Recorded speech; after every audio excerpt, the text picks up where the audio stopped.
Allah Subhanahu wa taala menyebutkan tentang Ibrahim alaihi salatu wassalam, dan beliau adalah suri toladan dalam merealisasikan la ilaha illallah, seorang ahli tauhid sejati. Laqad kana lakum uswatun hasanatun fi Ibrahim walladzina ma'ah. Sungguh telah ada suri toladan yang baik bagi kalian pada diri Ibrahim dan orang-orang yang bersamanya. Kapan itu? Idh qalu, ketika mereka mengatakan liqaumihim, kepada kaumnya, inna bura'a'u minkum wa mimma ta'buduna min dunillah kafarna bikum wa bada bainana wa bainakumul adawatu wal baghdha'u abadan hatta tu'minu billahi wahdah. Sesungguhnya kami kafir kepada kalian dan kafir terhadap apa yang kalian ibadahi selain Allah Subhanahu wa taala, dan telah nampak jelas antara kami dengan kalian al-adawah, permusuhan, wal baghdha, dan kebencian selama-lamanya sampai hari kiamat, selama-lamanya, hatta tu'minu billahi wahdah, sampai kalian beriman kepada Allah saja.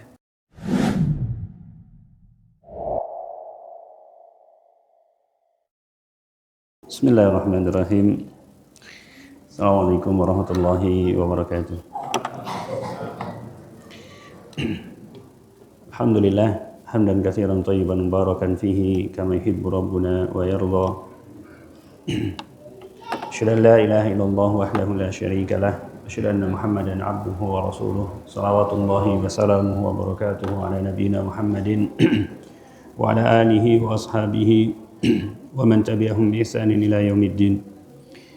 Ya ayyuhalladzina amanu taqullaha haqqa tuqatih wa la tamutunna illa wa antum muslimun.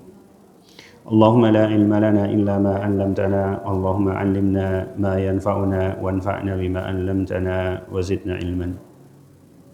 Amma ba'du. Bapak dan Ibu rahimani Allah wa iyyakum ajmain. Alhamdulillah, kita bersyukur kepada Allah Subhanahu wa taala dan memujinya atas nikmat-nikmat yang telah Allah Subhanahu wa taala karuniakan kepada kita semuanya.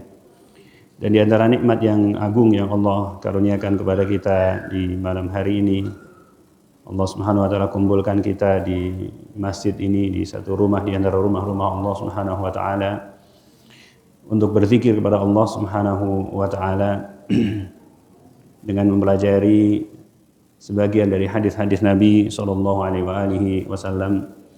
Dan kita berharap kepada Allah Subhanahu wa taala agar Allah memberikan kepada kita semuanya seluruh kebaikan dari majlis kita ini, dan Allah Subhanahu wa taala jadikan apa yang kita pelajari ini menjadi ilmu yang bermanfaat.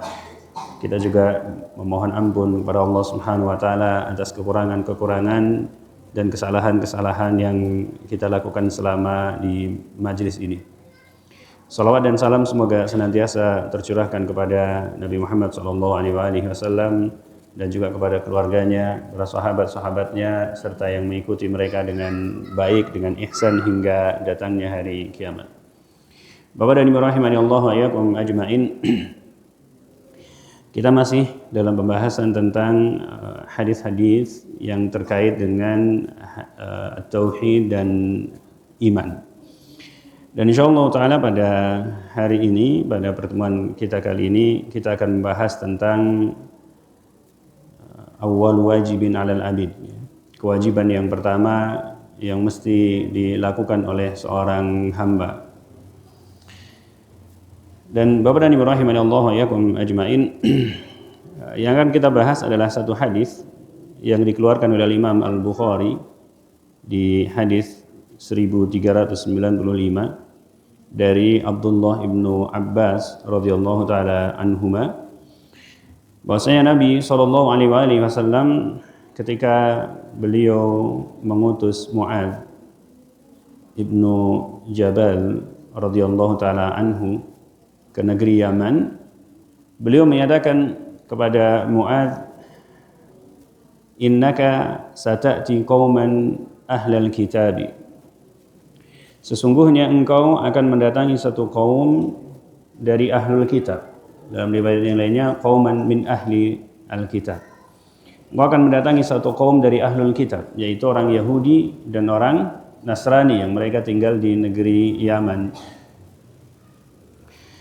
Ya, fa idza ji'tahum, kalau engkau telah mendatangi mereka, fad'uhum ila an yashhadu an la ilaha illallah, Maka serulah mereka, ajaklah mereka agar mereka bersaksi bahwasanya tidak ada ilah yang berhak diibadahi kecuali Allah. Dalam riwayat yang lainnya dengan ila an yuwahhidullaha, sampai mereka mengesahkan Allah Subhanahu wa taala. Wa anna Muhammadan Rasulullah, dan bahwasanya Muhammad adalah Rasulullah.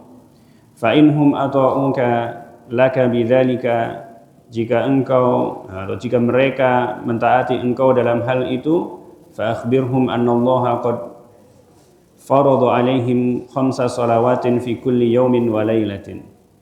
Maka ajarkanlah, kabarkanlah kepada mereka bahwasanya Allah telah mewajibkan atas mereka salat 5 waktu di setiap sehari semalam. Fa inhum ata'uka laka bidzalika, jika mereka telah mentaatimu akan hal itu, fa akhbirhum annallaha qad farada alaihim shadaqatan tu'khadhu min aghniyaihim faturaddu ala fuqaraihim. Maka ajarkanlah kepada mereka bahwasanya Allah telah mewajibkan atas mereka sedekah, zakat. Maksudnya di sini adalah zakatul mal.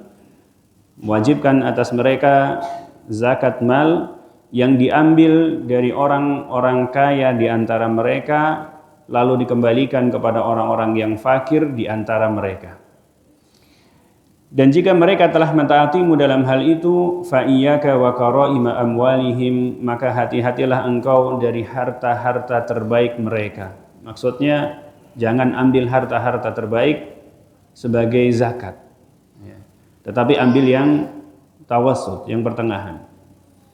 Wattaqi da'watal mazlum, dan takutlah engkau akan doa orang yang terzalimi, fa innahu laisa bainahu wa bainallahi hijabun, karena sesungguhnya tidak ada pembatas antara doa orang yang terzalimi dengan Allah Subhanahu wa taala. Ya, Bapak dan Ibu rahimani Allah wa iyyakum ajmain. Ya. Ini adalah satu hadis yang agung yang dipesankan oleh Nabi sallallahu alaihi wasallam kepada Mu'adz bin Jabal radhiyallahu taala anhu ketika beliau mengutusnya untuk berdakwah, awal-awal mula dakwah. Ya. Dan dari hadis ini kita mengetahui ada kewajiban yang pertama yang mesti dilakukan oleh seorang manusia, oleh seorang hamba, yaitu bersaksi bahwasanya tidak ada ilah yang berhak diibadahi dengan benar kecuali Allah, dan bahwasanya Muhammad adalah Rasulullah. Dan ini adalah kewajiban yang pertama. Karenanya Nabi SAW memulainya dengan ini. Dan banyak sekali dalil-dalil dalam Al-Quran dan As-Sunnah yang menunjukkan makna yang semakna dengan hadis ini, yang menunjukkan bahwasanya kewajiban yang pertama yang harus dilakukan oleh seorang manusia adalah dia mempersaksikan bahwa tiada ilah selain Allah dan bahwasanya Muhammad adalah Rasulullah SAW. Ya, Bapak dan Ibu rahimani Allah wa iyyakum ajmain. Kalau kita perhatikan perkataan Nabi SAW pada kewajiban yang pertama ini, beliau mengatakan dengan ya ila an yashhadu, sampai mereka mempersaksikan. Dan Nabi SAW tidak mengatakan sampai mereka mengucapkan. Kenapa demikian? Karena persaksian, ya Bapak dan Ibu rahimani Allah wa iyyakum ajmain, dan ini faedah yang pertama dari hadis ini, bahwa persaksian itu harus terkandung di dalamnya beberapa hal sekaligus. Ya. Yang pertama, terkandung adanya pengetahuan, adanya ilmu tentang apa yang diucapkan. Ya. Yang kedua, adanya ucapan. Ya, mengucapkan talaffuz, mengucapkan kalimat la ilaha illallah Muhammadun Rasulullah. Dan yang ketiga adalah beramal dengan apa yang dikandung dari kalimat la ilaha illallah itu. Itu yang disebut dengan persaksian. Makanya kalau dalam bahasa kita juga seseorang itu disebut sebagai saksi, dipanggil ke pengadilan misalnya, lalu dia dituntut sebagai saksi, maka dia harus melakukan 3 hal ini.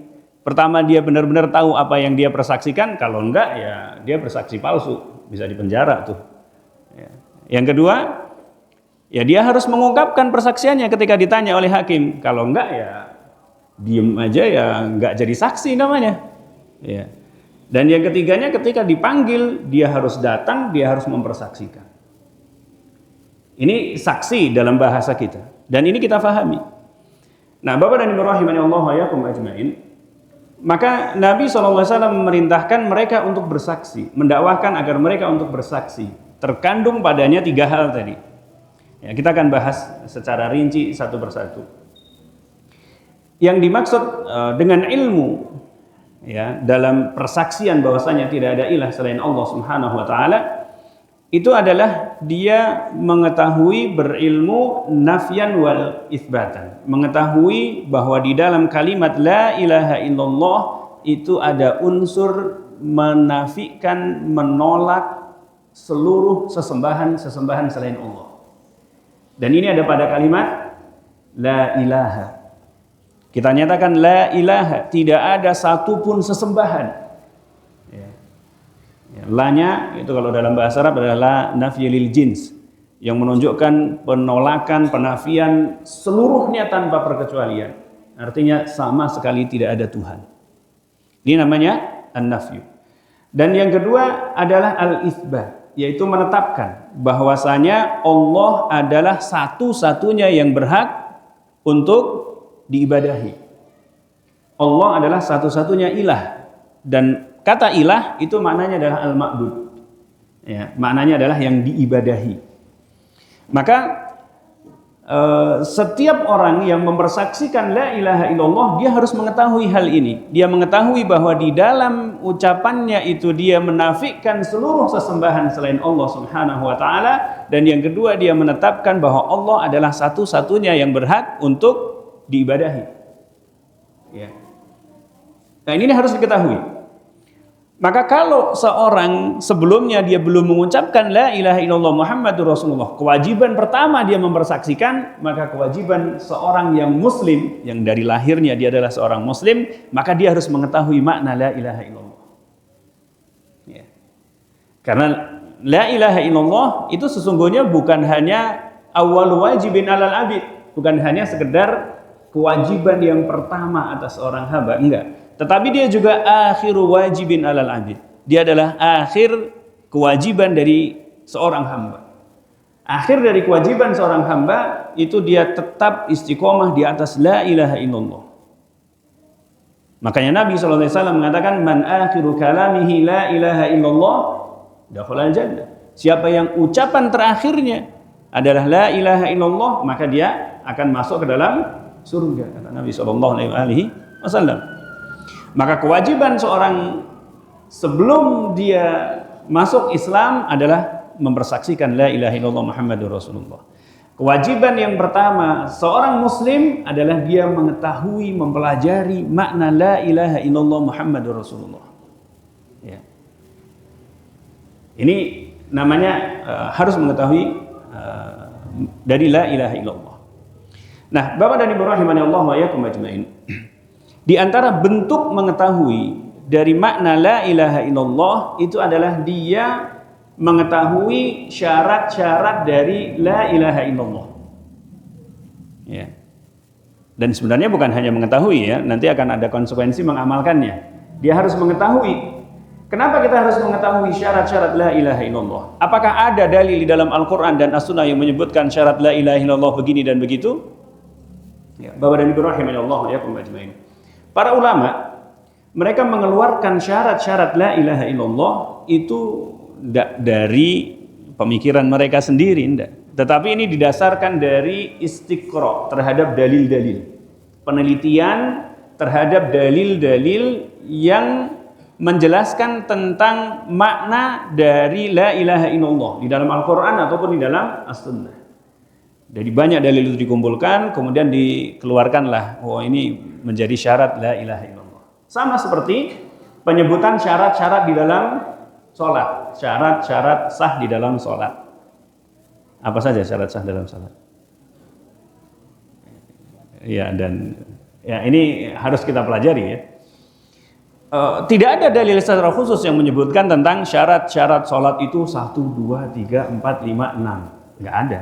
Tetapi disebutkan 1, 2, 3, 4, 5, 6 oleh para ulama itu ya, untuk mempermudah. ya, untuk mempermudah kita mendatangkannya. Demikian juga dengan syarat dari la ilaha illallah. Bapak dan Ibu rahimani Allah wa iyyakum ajmain. Syarat-syarat la ilaha illallah ini bukan hanya dikenal oleh para ulama masa sekarang. Bahkan syarat-syarat la ilaha illallah ini sudah ma'ruf, dikenal di kalangan para salaf. Ya, di kalangan ulama-ulama terdahulu. Misalnya adalah ya, saya sebutkan sebagiannya di sini. Misalnya adalah apa yang dikatakan oleh Al-Hasan Al-Basri rahimahullahu taala. Ya. Dikatakan kepada beliau, inna nasan yaquluna man qala la ilaha illallah dakhala al-jannah. Sesungguhnya orang-orang mengatakan bahwa siapa yang mengucapkan la ilaha illallah maka dia akan masuk surga. Ini kalimatnya ma'ruf. Maka Al-Hasan Al-Basri beliau mengatakan, man qala la ilaha illallah, siapa yang mengucapkan la ilaha illallah fa'adda haqqaha, lalu dia memenuhi hak-hak dari la ilaha illallah, wa fardhaha, dan dia memenuhi kewajiban-kewajiban dari la ilaha illallah, konsekuensi-konsekuensi dari la ilaha illallah, dakhalal jannah, maka dia akan masuk ke dalam surga. Ya. Demikian juga ya, Al-Hasan Al-Basri berkata kepada salah seorang rekannya, ya, sedangkan rekannya ini sedang menguburkan istrinya. Ya, kemudian dinasehati, ditanya, ma'a'datta li hadzal yaum, apa yang engkau persiapkan untuk hari ini, yaitu hari ketika seseorang dimasukkan ke dalam kuburan. Faqala, maka dia menjawab, syahadata an la ilaha illallah mundu 70 sanah, persaksian la ilaha illallah sejak 70 tahun. Maka Al-Hasan berkata, na'am al-uddah, iya betul persiapan, lakin akan tetapi la ilaha illallah itu syurutan, ya, akan tetapi la ilaha illallah itu memiliki syarat-syarat, ya, memiliki syarat-syarat.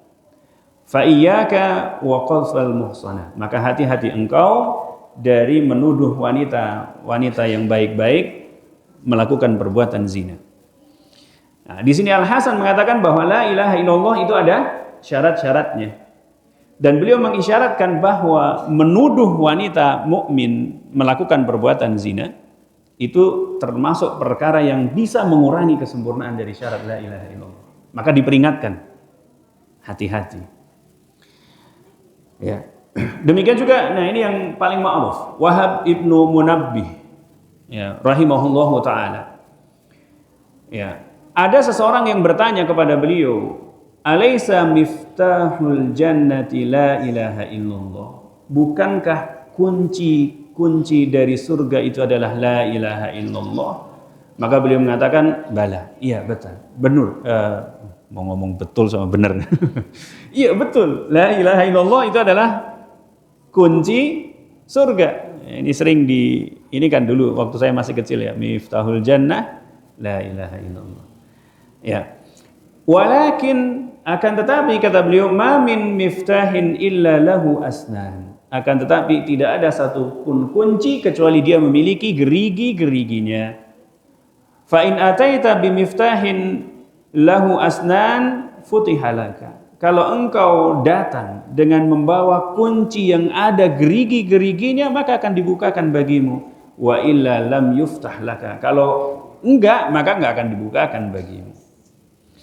Ya, maka beliau menjelaskan bahwa ya, la ilaha illallah itu ada tadi kuncinya, itu ada gerigi-geriginya. Ya. Yushiru bil asnani ila syuruti la ilaha illallah. Ya, beliau berisyarat bahwa yang dimaksud dengan gerigi-gerigi pada kunci itu adalah syarat-syarat la ilaha illallah, al-wajibu iltizamuha ala kulli mukallafin, yang wajib untuk dipenuhi oleh setiap mukallaf. Ya. Bapak dan Ibu rahimani Allah wa iyyakum ajmain. Ya. Apa saja syarat-syarat la ilaha illallah? Nah, ini kita bahas. Yang pertama adalah ilmu, mengetahui makna la ilaha illallah. Ya. Yang ilmu ini menghilangkan ketidaktahuan, menghilangkan kebodohan. Dan yang maksud dengan mengetahui makna la ilaha illallah itu adalah mengetahui makna la ilaha illallah nafyan wa itsbat. Bahwa di dalamnya terdapat penafian, penolakan terhadap seluruh Tuhan dan ada penetapan bahwa satu-satunya yang berhak diibadahi adalah Allah. Ini harus diketahui. Ya. Dan dalilnya banyak. Ya. Allah Subhanahu wa taala misalnya menyebutkan di dalam Al-Qur'an, fa'lam annahu la ilaha illallah. Maka ketahuilah, maka ilmuilah bahwasanya tidak ada ilah yang berhak diibadahi kecuali Allah. Allah Subhanahu wa taala menyebutkan juga dalam surat Az-Zukhruf, ya. Illa man syahida bil haqq wa hum ya'lamun. Kecuali yang mereka mempersaksikan al-haq. Dan para ahli tafsir menyebutkan bahwa al-haq maksudnya adalah la ilaha illallah. Wahum ya'lamun, sedangkan mereka mengetahui. Mengetahui apa? Mengetahui tentang la ilaha illallah itu. Ya. Yang kedua, syarat yang kedua adalah yakin al-munafi lisyak. Yang kedua adalah yakin yang meniadakan, yang menghilangkan adanya keraguan-raguan. Yakin terhadap apa? Yakin terhadap makna yang dikandung di dalam la ilaha illallah. Ya. Yakin benar bahwasanya Allah satu-satunya yang berhak diibadahi. Ya. Maka kalau misalnya terbesit di dalam hati seseorang, ada seseorang yang mungkin karena syubhat yang ada, ya, dia mungkin mengatakan bisa jadi agama yang lain itu ada benernya juga. Bisa jadi agama-agama yang lain itu semuanya berjalan menuju Allah Subhanahu wa ta'ala. Bisa jadi mereka juga akan masuk surga. Bisa jadi mereka akan jadi tetangga nanti di surga dan seterusnya. Maka dia telah ragu terhadap la ilaha illallah. Karena yakin ini syarat mutlak bahwa Allah itu satu-satunya yang berhak diibadahi, dan satu-satunya jalan untuk beribadah kepada Allah Subhanahu wa taala adalah Islam, dan tidak ada lagi jalan yang lainnya selain agama Islam untuk merealisasikan la ilaha illallah itu. Ya. Maka siapa yang mungkin tadi menyatakan bahwa bisa jadi agama yang lain ini ada benarnya, bisa jadi agama yang lain ini juga jalan menuju surga dan seterusnya, maka dia telah syak. Dia ada keraguan-raguan terhadap kalimat la ilaha illallahnya. Allah Subhanahu wa taala menyatakan di dalam surat Al-Hujurat, innamal mu'minuna alladzina amanu billahi wa rasulihi tsumma lam yartabu. Ya, hanyalah orang-orang yang beriman itu orang-orang yang beriman kepada Allah, orang-orang yang beriman kepada Rasulnya, tsumma lam yartabu, kemudian mereka tidak ragu-ragu. Tidak boleh ada sedikit pun keraguan. Ya. Dan ada banyak hadis-hadis yang lainnya yang menunjukkan akan hal itu. Yang ketiga, Bapak dan Ibu rahimani Allah wa yakum ajmain, syarat dari la ilaha illallah yang ketiga adalah al-ikhlasu al-munafi lisyirk. Ya, ikhlas yang menolak adanya syirik dan riya. Ya. Maka seseorang yang dia mengucapkan la ilaha illallah, dia harus membersihkan hatinya dari segala macam bentuk kesyirikan dan riya. Bagi seorang yang sebelumnya non-muslim, dia hendak masuk ke dalam Islam, dia harus ikhlas. Dia ketika mengucapkan la ilaha illallah, tidak ada sedikit pun kepentingan dunia ketika dia mengucapkan la ilaha illallah. Murni hanya untuk beribadah kepada Allah, untuk masuk Islam, tidak untuk yang lainnya.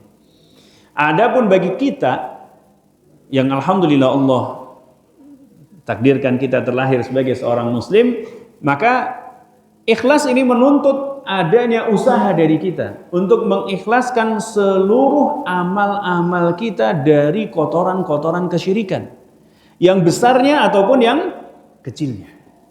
Yang besarnya ataupun yang kecilnya. Ini harus berusaha. Ya. Dengan berdoa kepada Allah Subhanahu wa taala, dengan terus memperbaiki niat dan seterusnya.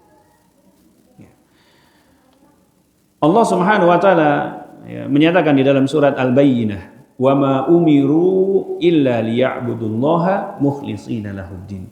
Dan tidaklah mereka diperintahkan kecuali agar mereka beribadah kepada Allah Subhanahu wa taala mukhlishina lahuddin, dengan mengikhlaskan agama ini seluruhnya hanya bagi Allah Subhanahu wa taala.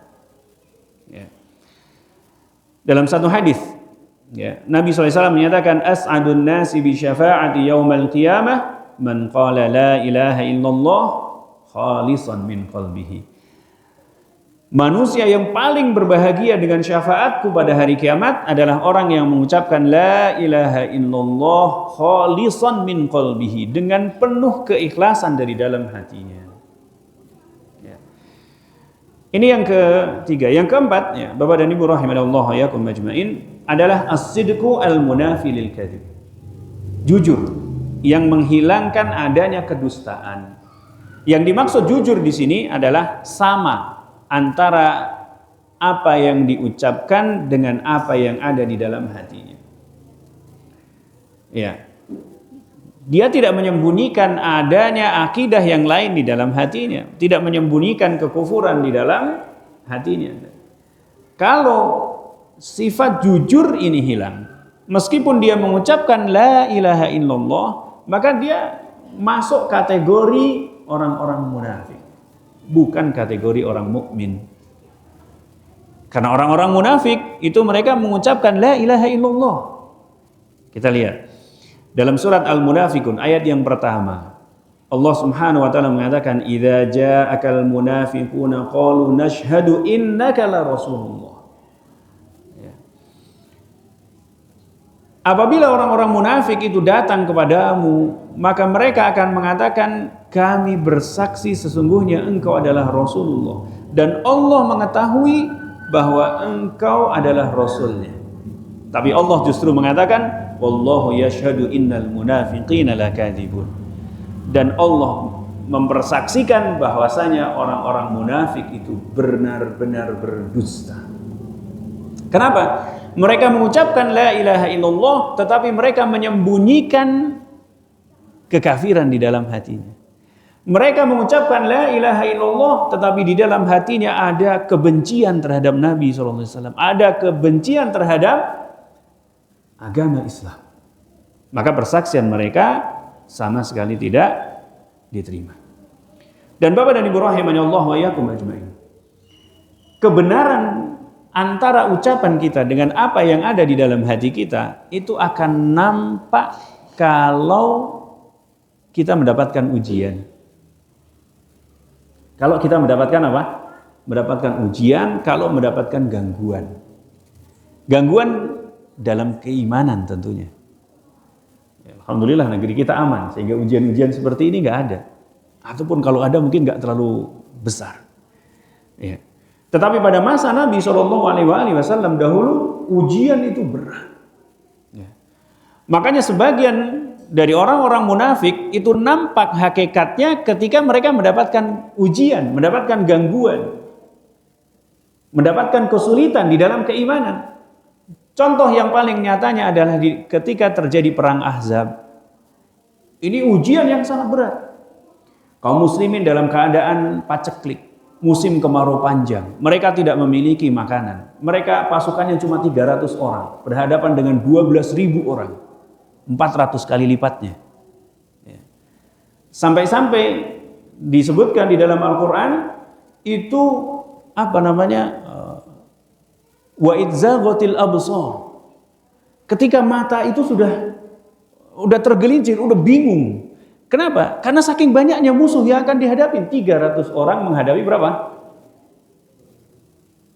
12.000. Berapa? 40 kali lipatnya ya?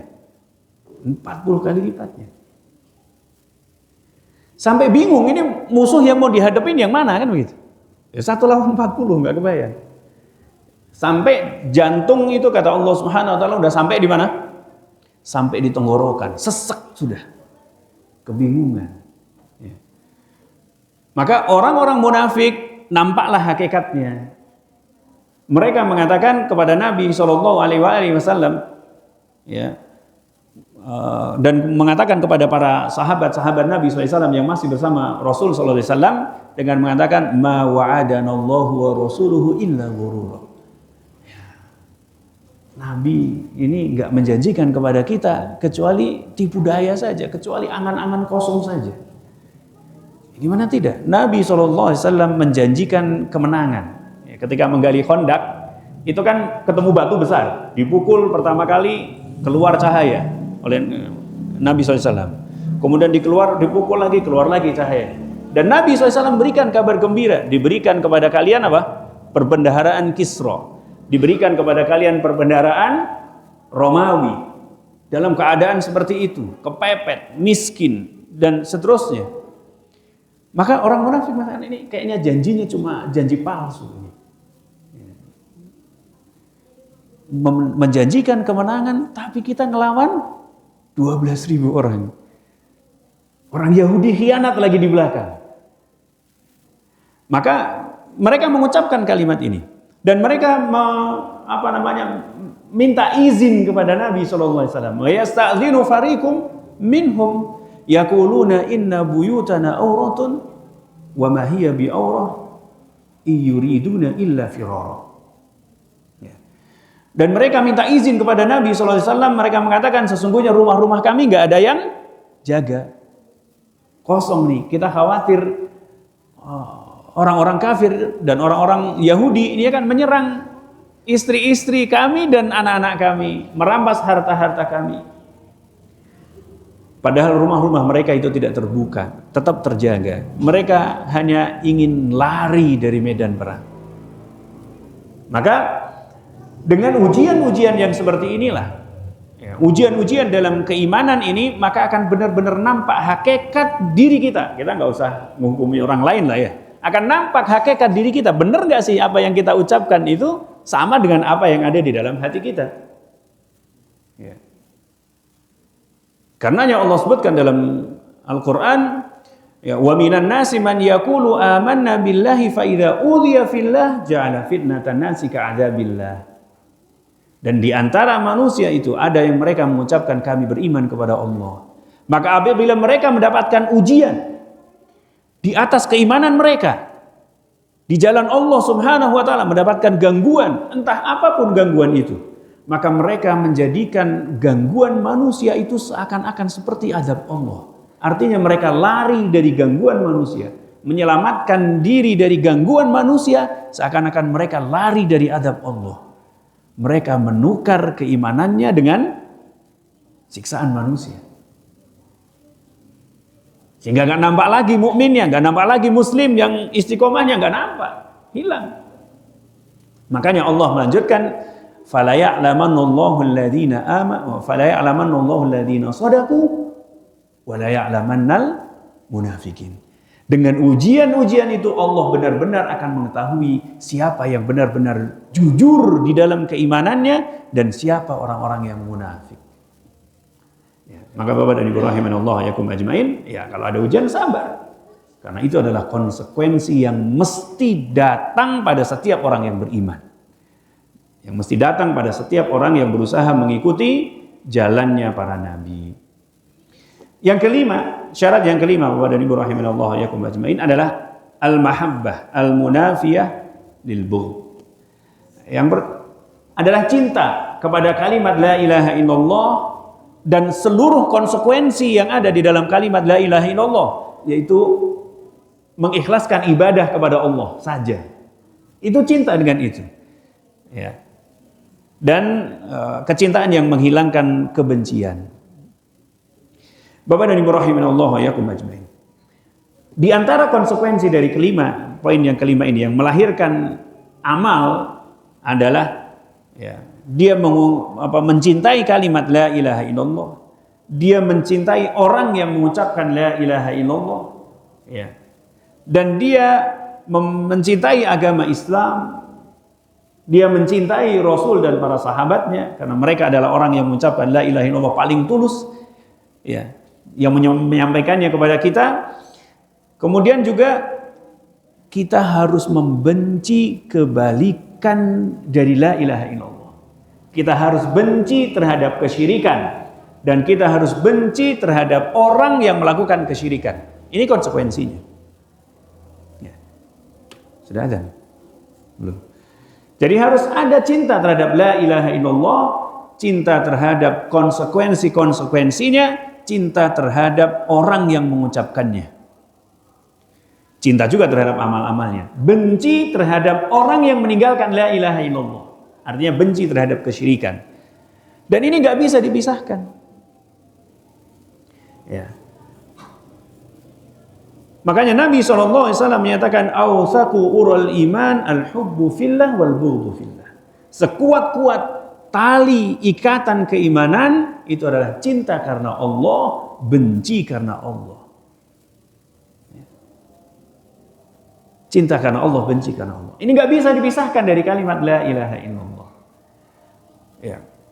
Makanya Allah Subhanahu wa taala menyebutkan tentang Ibrahim alaihi salatu wassalam. Dan beliau adalah suri tauladan dalam merealisasikan la ilaha illallah. Ya, seorang ahli tauhid sejati. Ya. Laqad kana lakum uswatun hasanatun fi Ibrahim walladzina ma'ah. Sungguh telah ada suri tauladan yang baik bagi kalian pada diri Ibrahim dan orang-orang yang bersamanya. Kapan itu? Qalu, ketika mereka mengatakan liqaumihim kepada kaumnya, inna bura'a'u minkum wa mimma ta'buduna min dunillah kafarna bikum wa bada bainana wa bainakumul adawatu wal baghdha'u abadan hatta tu'minu billahi wahdah. Ya. Sesungguhnya kami kafir kepada kalian dan kafir terhadap apa yang kalian ibadahi selain Allah Subhanahu wa taala, dan telah nampak jelas antara kami dengan kalian al-adawah, permusuhan, wal baghdha, dan kebencian selama-lamanya sampai hari kiamat, selama-lamanya, hatta tu'minu billahi wahdah, sampai kalian beriman kepada Allah saja. Nah, Bapak dan Ibu rahimani Allah wa iyyakum ajmain. Ini harus ada pada diri seorang mukmin, karena ini adalah konsekuensi dari la ilaha illallah, syarat dari la ilaha illallah, enggak boleh. Ya.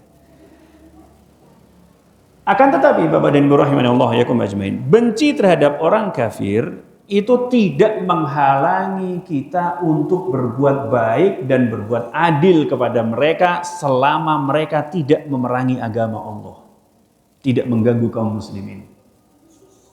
Kalau mereka memerangi agama Allah dan mereka mengganggu kaum muslimin, maka nggak boleh berbuat baik kepada mereka. Ya, berbuat adil kepada mereka itu nggak boleh. Ya. Ini disebutkan di dalam Al-Quran. Ya, Allah Subhanahu wa taala menyebutkan bahwa tidak mengapa bagi kita, ya, antabarruhum wa tuqsitu ilaihim. Ya, untuk berbuat baik kepada mereka dan berbuat adil kepada mereka, kepada orang-orang kafir. Ya. Yang dilarang itu adalah berbuat baik dan berbuat baik kepada orang-orang yang mereka innama yanhakumullahu gimana? Anil ladzina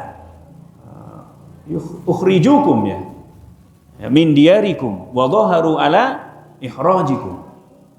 Yang dilarang untuk berbuat baik itu adalah orang-orang yang mereka mengusir engkau dari negeri Mekah, dan mereka menampakkannya, mereka menolong orang-orang yang mengusir Nabi SAW. Artinya memerangi agama Allah Subhanahu wa taala. Maka ini nggak boleh. Azan dulu ya. Ini tadi yang saya jelaskan termasuk bagiannya adalah tadi kan ada 3 bagian ya, ilmu, mengucapkan, dan amal. Tadi yang saya sebutkan sebagiannya termasuk di dalamnya adalah amal. Ya. Bismillah, alhamdulillah, salatu wassalamu ala rasulillah wa ala alihi wa sahbihi wa mawalah amma ba'du. Yang keenam, ya, Bapak dan Ibu rahimanallah yakum ajmain, yang keenam adalah al-qabul. Al-munafi lirrad. Al-qabul yaitu menerima, yang menghilangkan sikap penolakan. Ya.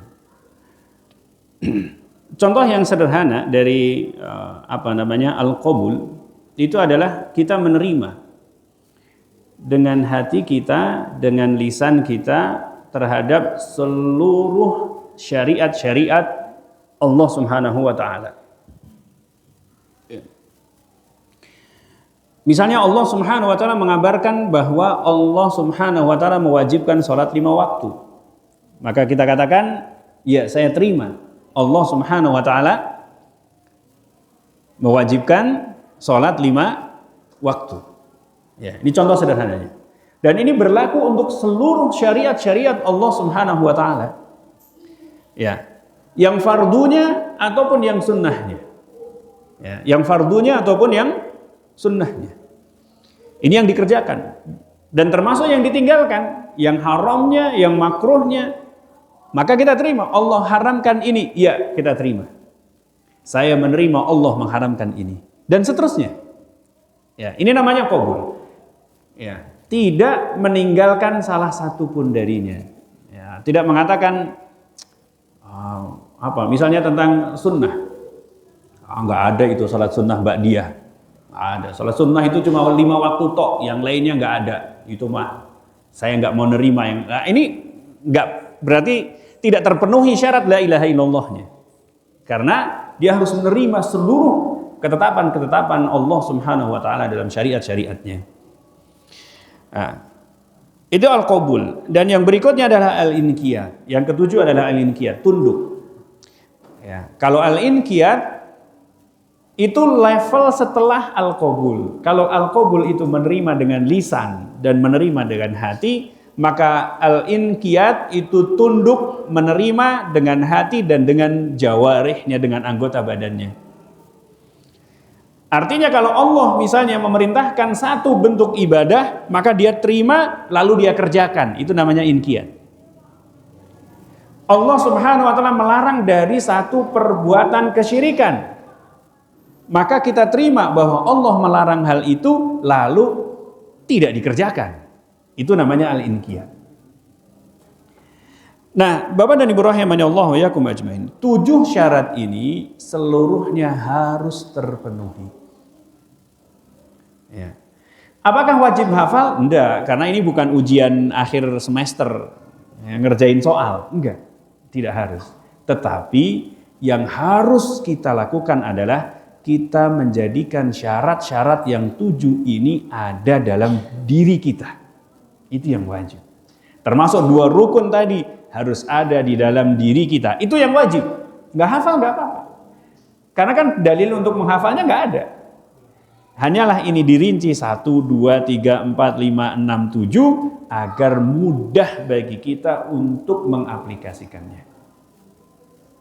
Dan agar kita berhati-hati dari perkara yang bisa membatalkannya. Ya, Bapak dan Ibu rahimani Allah wa iyyakum ajmain. Ya, ini adalah bagian yang kedua dari apa tadi? Persaksian. Persaksian pertama itu apa? Ilmu masih bagian pertama ya. Yang pertama adalah ilmu. Nah, ini ilmunya adalah tadi, mengetahui 2 rukunnya, mengetahui syarat-syaratnya. Dan yang kedua adalah mengucapkan la ilaha illallah. Ya. Ini tentunya bagi orang yang sebelumnya non-muslim. Kalau yang muslim, maka dia tidak perlu lagi mengucapkan la ilaha illallah Muhammadur Rasulullah untuk masuk Islam. Karena pada asalnya mereka adalah seorang muslim. Ya, jadi jangan terpengaruh. Ya, saya dulu di SMA. Di SMA pernah, di kuliah pernah. Saya pernah ditanya oleh senior saya, kamu pernah nggak mengucapkan la ilaha illallah untuk masuk Islam?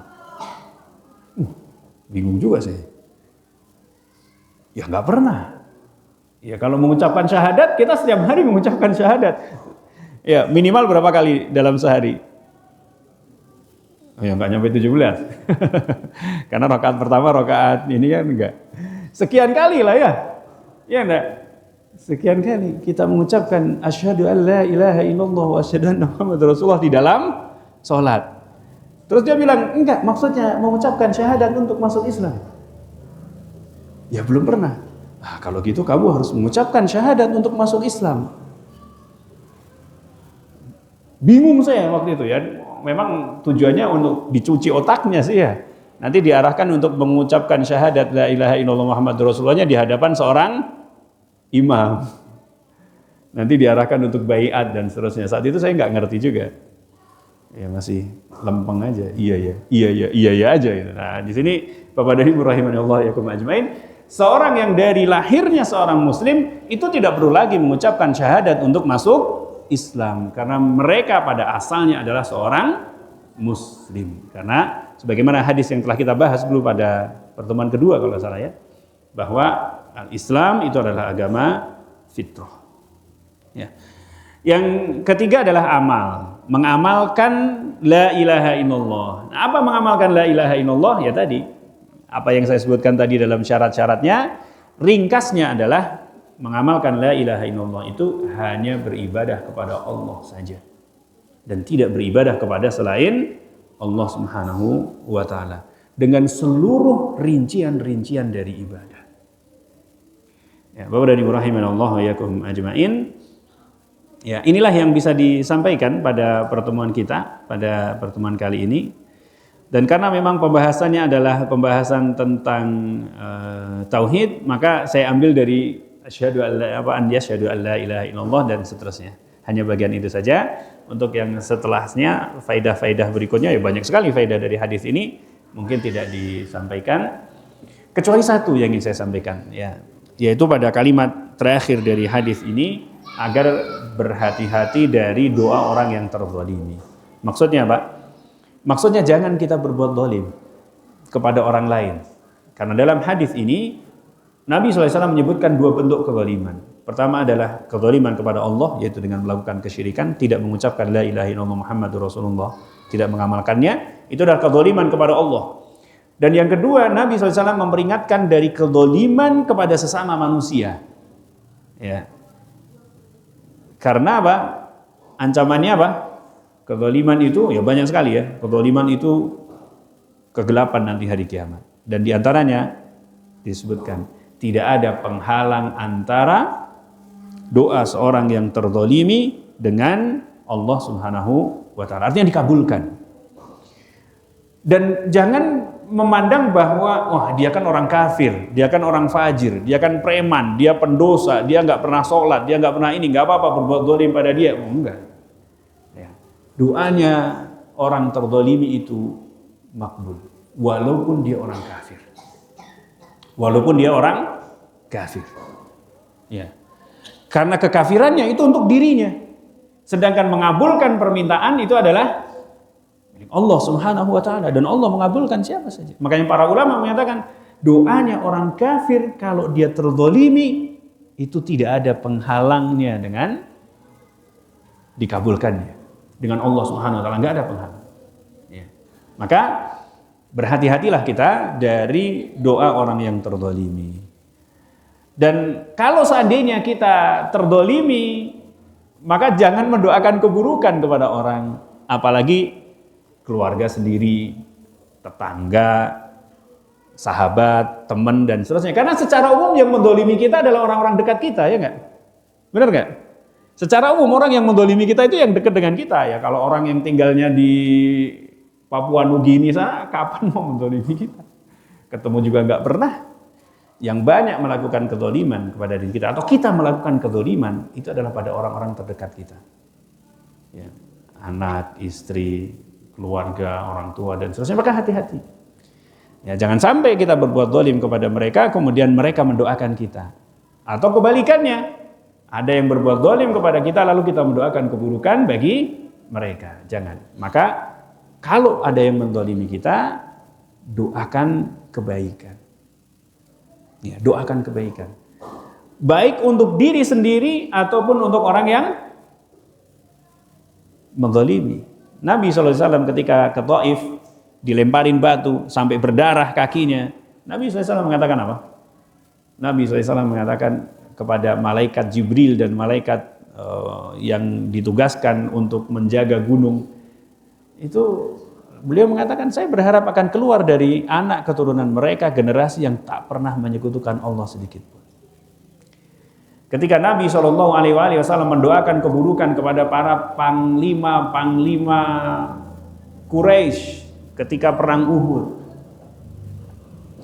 beliau mendoakan keburukan bagi Safwan, beliau mendoakan keburukan bagi beberapa orang. Disebutkan namanya Allahumma al'an fulanan, Allahumma al'an fulanan, ya Allah laknatlah si fulan, ya Allah laknatlah si fulan, dan seterusnya. Gak boleh. Ya, sampai di mana tadi? Ya Allah laknatlah si fulan, ya Allah laknatlah si fulan, ya Allah laknatlah si fulan. Maka Allah Subhanahu wa taala justru menegur Nabi sallallahu alaihi wasallam. Ya, laisa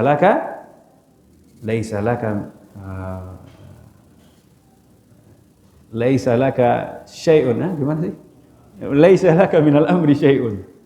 Ya, laisa laka minal amri syai'un. Kamu enggak punya sedikit pun urusan tentang hal ini. Apakah Allah akan memaafkan mereka atau Allah akan mengadab mereka karena mereka adalah orang-orang yang zalim. Nah, maka doakanlah dengan kebaikan. Allah taala a'lam. Barangkali sampai di sini dulu. Sudah berapa menit lagi? 3 menit. Barangkali ada pertanyaan, kami persilakan. Ada dari ibu-ibu.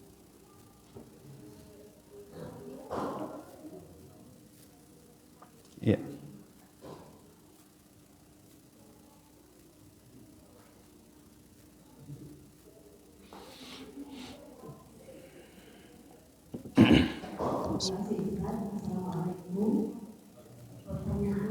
Salam. Waktu SMP, beliau mendapatkan hadis dari gurunya bahwa jika seorang muslim meninggal, sejahat-jahatnya orang muslim tersebut, asalkan di hatinya ada keimanan, maka akhir-akhirnya ujung-ujungnya ke surga. Tetapi di luar muslim, sebaik apapun dulunya, sebanyak apapun mereka menebar manfaat, tetap aja di neraka. Yang menjadi pikiran anak saya, Allah selamat ya, bagaimana saya menjawab? Terima kasih. Ya, Masya Allah. Ya, Bapak dan Ibu rahimanallah yakum ajmain. Tadi yang kedua gimana? Sebaik-baiknya orang kafir. Ya. Bapak dan Ibu rahimanallah yakum ajmain. Yang pertama yang harus kita fahami bersama bahwa Allah Subhanahu wa taala itu adalah Maha Adil. Allah Subhanahu wa taala itu Maha Adil. Allah Subhanahu wa taala tidak mungkin berbuat zalim kepada siapapun. Tidak berbuat zalim kepada siapapun. Ya. Ini yang pertama yang harus kita yakini, karena ya Allah Subhanahu wa taala mengabarkan demikian. Ya. Dan tidak mungkin Tuhan itu berbuat zalim, itu tidak mungkin. Maka ketika Allah menetapkan bahwa seburuk-buruknya orang muslim, selama dia masih muslim, maka dia tetap akan masuk ke dalam surga karena dia punya asalnya. Dan seburuk-buruknya orang, sebaik-baiknya orang kafir, dia tetap akan masuk neraka. Ya memang begitu. Ini yang pertama. Yang kedua, Bapak dan Ibu rahimanallah yakum ajmain, Allah itu tidak ditanya tentang perbuatannya. Dan Allah Subhanahu wa taala itu tidak digugat dengan perbuatannya. Kenapa? Karena Allah itu fa'alul lima yurid. Allah berbuat apa yang Allah kehendaki. Tetapi setiap perbuatan Allah Subhanahu wa taala itu pasti adil. Kembali kepada poin yang pertama. Ya. Allah menyatakan la yus'alu amma yaf'alu wa hum yus'alun. Ya. Mereka, Allah itu tidak ditanya tentang apa yang Allah perbuat, dan kitalah yang akan ditanya. Yang ketiga, Bapak dan Ibu rahimanallah yakum ajmain, Allah Subhanahu wa taala telah menjelaskan kepada seluruh manusia melalui kitabnya dan melalui lisan Rasulnya bahwa Allah Subhanahu wa taala tidak akan menerima satu amal pun kecuali dibangun di atas Islam. Ini siapa yang mengabarkannya? Allah Subhanahu wa taala. Maka Islam itu menjadi syarat bagi diterimanya seluruh amal. Apapun itu. Ya. Maka Bapak dan Ibu rahimanallah yakum ajmain, sejahat-jahatnya seseorang, kalau dia masih muslim dan mati di atas keislamannya, tidak batal keislamannya, maka akhirnya dia tetap akan masuk surga. Kenapa? Dia masih punya syaratnya. Masih punya dasarnya, masih punya pondasinya. Maka dia telah memenuhi syarat yang Allah tetapkan untuk mendapatkan kasih sayangnya, yaitu berupa surga. Maka wajar dia masuk surga sesuai dengan apa yang Allah tetapkan. Orang kafir, mereka berbuat baik, tetapi kebaikan-kebaikan mereka itu tidak dibangun di atas syarat yang telah ditetapkan. Allah menetapkan syaratnya apa tadi? Islam, la ilaha illallah Muhammadur Rasulullah. Ya, maka tidak akan diterima. Seperti sesederhananya seorang yang dia diberi syarat untuk masuk SMA, dia harus punya ijazah SMP. Wajib nggak punya ijazah SMP? Nggak bisa. Maka orang yang punya ijazah SMP, dia di sekolahnya bolos, dia apa segala macam. Dan selama dia tidak melakukan satu perbuatan yang menjadikan dia dikeluarkan dari SMA-nya, dia akan berhak dapat ijazah SMA enggak? Dia akan lulus. Kecuali apa? Dia melakukan perbuatan yang menyebabkan dia dikeluarkan dari SMA. Ya jelas dia nggak berhak dapat ijazah SMA. Walaupun bisa jadi nilainya berapa? Oh, merah semua, kalau 0 nggak bisa. Mungkin nilainya 5 semua, kontena burung kabeh gitu. Sekarang nggak ada merah sih ya, hitam semua. Tapi mungkin nilainya kecil. Tapi dia masih berhak dapat. Berbeda dengan orang yang tidak punya ijazah SMP. Dia masuk di SMA. Dia ikut pelajarannya, dia ikut ujiannya, dia ikut semuanya sampai akhir. Berhak nggak dia dapat ijazah SMA? Enggak. Boleh nggak dia nuntut? Kalau kepala sekolah SMA-nya tidak mengeluarkan ijazah SMA untuk dia, walaupun dia nggak pernah bolos satu kali pun, nggak pernah melanggar satu kali pun, boleh nggak kepala sekolahnya nggak ngasih? Ya boleh, itu haknya dia. Kan sudah ditentukan syaratnya. Ya. Ini yang ketiga. Maka keempat ya, ketiga ini Allah menetapkan syaratnya dan Allah kasih tahu hambanya. Ya Allah kasih tahu hambanya nggak? Kasih tahu. Dan ini tersebar, nggak ada satu orang pun yang nggak tahu bahwa syarat masuk surga itu Islam. Ya. Yang keempat ya, Bapak dan Ibu rahimanallah yakum ajmain. Apakah orang yang kafir yang berbuat baik di dunia itu tidak mendapatkan balasan dari Allah? Dapat. Mereka dapat balasan dari Allah Subhanahu wa taala. Balasannya apa? Di dunia. Balasannya di dunia. Mereka diberikan banyak hal, diberikan kekayaan, diberikan kesehatan, diberikan segala macam. Ya, maka kita dapat ya orang-orang kafir yang berbuat baik itu ya bahagia gitu ya, rizkinya banyak dan seterusnya. Semuanya dibalas di dunia tetapi. Dan mereka tidak mendapatkan balasan di akhirat. Allah nyatakan, "Man kana yuridul ajilata ajjalna lahu fiha ma nasya." Ya, siapa yang menginginkan kehidupan dari kehidupan dunia ya. Dia menginginkan bagian dari dunia. Ya. Maka kami segerakan baginya balasan di dunia itu. Ya. Di dalam ayat yang lainnya Allah nyatakan wahum la yubkhasun, dan mereka sama sekali tidak dirugikan. Artinya amal-amal mereka, kebaikan-kebaikan mereka itu diberikan kepada mereka balasannya. Tapi di mana? Di dunia. Dan Allah tidak berikan sedikit pun balasan di akhirat. Kenapa? Karena mereka tidak punya syaratnya, tidak punya pondasinya. Ya, bisa difahami Bapak Ibu ya. Dan Bapak dan Ibu rahimanallah yakum ajmain. Apa yang tadi ditanyakan itu adalah syubhatnya liberal. Orang-orang di antara syubhatnya orang-orang liberal itu mengatakan begitu. Kalau gitu Allah nggak adil dong. Ini orang berbuat baik hanya karena nggak mau mengikuti Nabi, masa iya masuk neraka? Ini orang jahat terus. Masa hanya dengan mengucapkan syahadat la ilaha illallah dia tetap berhak masuk surga? Kalau gitu Allah nggak adil dong. Loh, kata siapa Allah nggak adil? Nah, ini yang pertama kali harus dikatakan itu. Loh, kata siapa Allah nggak adil? Allah adil karena Allah sudah apa? Menjelaskan kepada seluruh manusia ada syaratnya, ada ininya, dan seterusnya. Ya, kenapa Anda nggak ngambil? Coba Anda ambil. Ya, Allah Ta'ala a'lam. Cukup ya barangkali ya. Subhanallah bihamdika.